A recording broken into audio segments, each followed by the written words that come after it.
Grand finale kan tran Uni si ron zai ma saber don I had to guess artist how competition tak tak khazuna kina lo man mo lo la Uni si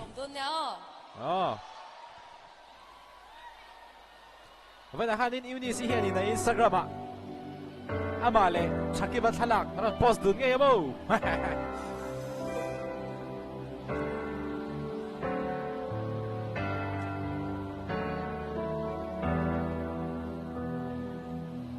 full screen lên nè. Ok.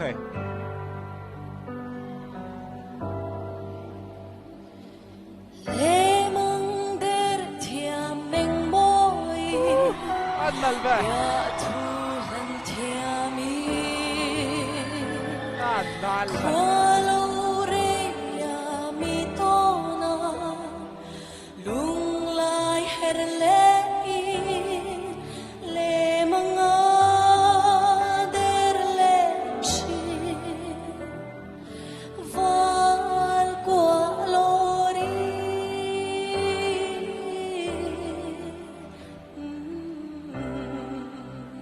Come on. Music a hot dog them. A hot drop.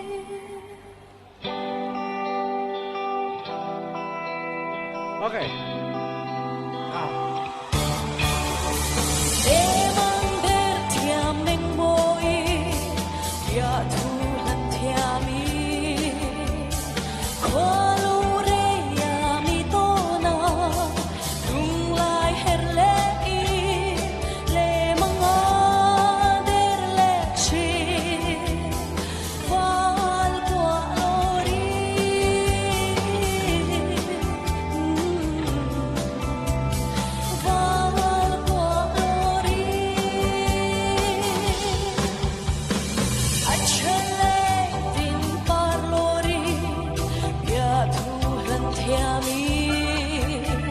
Nal le me a o chuang ai tha kan nuam le me hela chu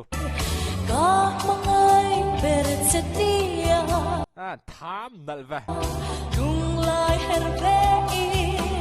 le manga der le chi val qua lori yes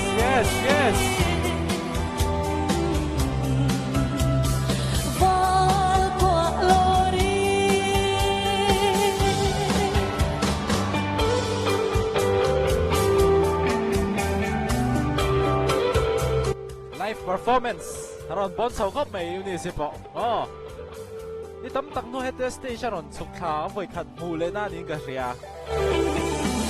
le mong der thia meng moi ya tu han thia mi kho lo re ya mi to na dung lai her le mong der le chi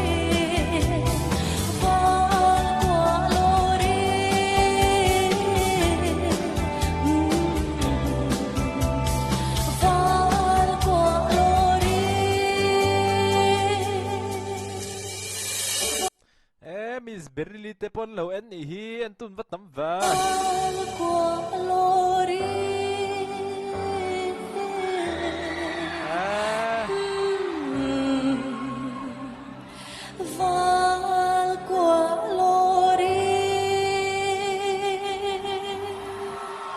Aaron Hong Chan he mấy idol grand finale cho Unisin tra khop mấy lại sar ai te lo thu thadei ni hi just pedala thu to mi lo apui don en tun than hem hei ho lan khat vek ani hi ar ding chuma hol hi mo zone ten ti tra khop mai a huna chat dariet ani darieta chat an ron tran chat ta hi an punctual a tha ka ti khop mai than chu ka lo hak le to thin sia mi pui ten mo ha tiang vel kha ani Colosip nula nge Colosip te aron ti ming tha khop mai Unisin ale ati zo kha and react thei ni le phot ro se video lai mala chep do ne